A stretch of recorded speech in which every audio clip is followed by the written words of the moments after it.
السلام عليكم. تعالى هنعمل سندوتش فاهيتا على طريقة الشيف محمود. يلا بينا. طاسة على النار، نحط شوية زيت، بصل،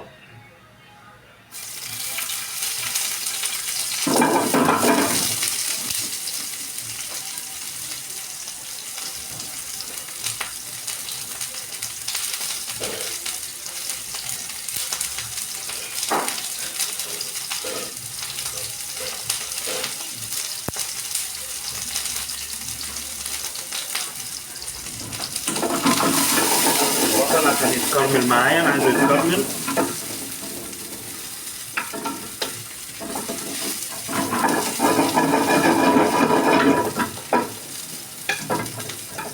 سندوتشات لذيذة وسريعة، يعني متاخدش معانا وقت خالص.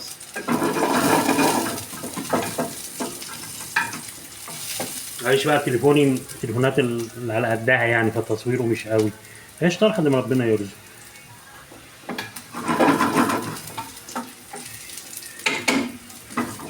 البصل بدأ يلون معانا اهو. هنزل عليه بالفاهيتا. دي فراخ طبعا متتبلة بتاعتنا.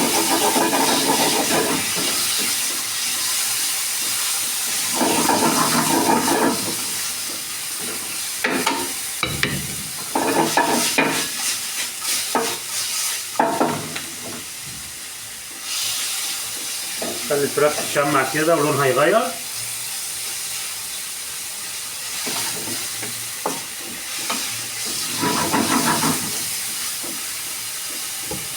خليت بقى ريحة اللسعة بتاعت الفراخ دي حاجة كده عظمة. هنزل عليها بشوية فلفل أخضر وأحمر.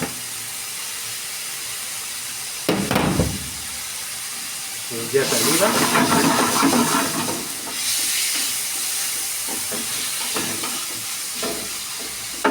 نشوف بقى الإضافات اللي جاية دي مهمة جدا. عندي شوية صويا صوص صغيرين،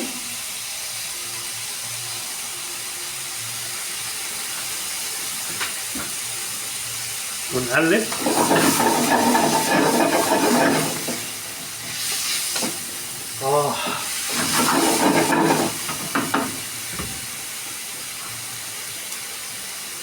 ودي برضه هنحط شوية هوت صوص، مش كتير خالص اهو. ونكعلط. الله الله الله الله على الريحة، والله حاجة جامدة. إضافة أخيرة، غريب جدا، باربيكيو صوص. هنجيب لنا السندوتش نقلة تانية خالص.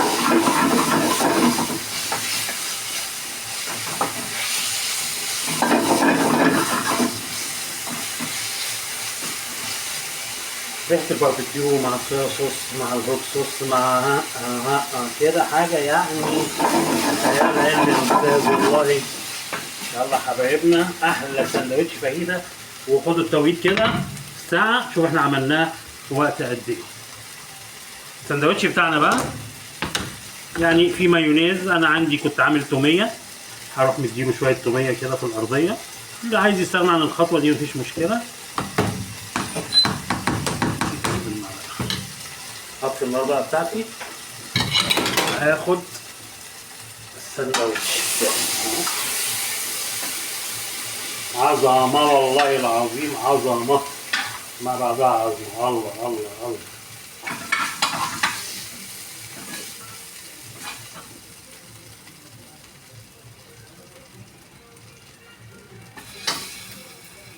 وده السندوتش بتاعنا.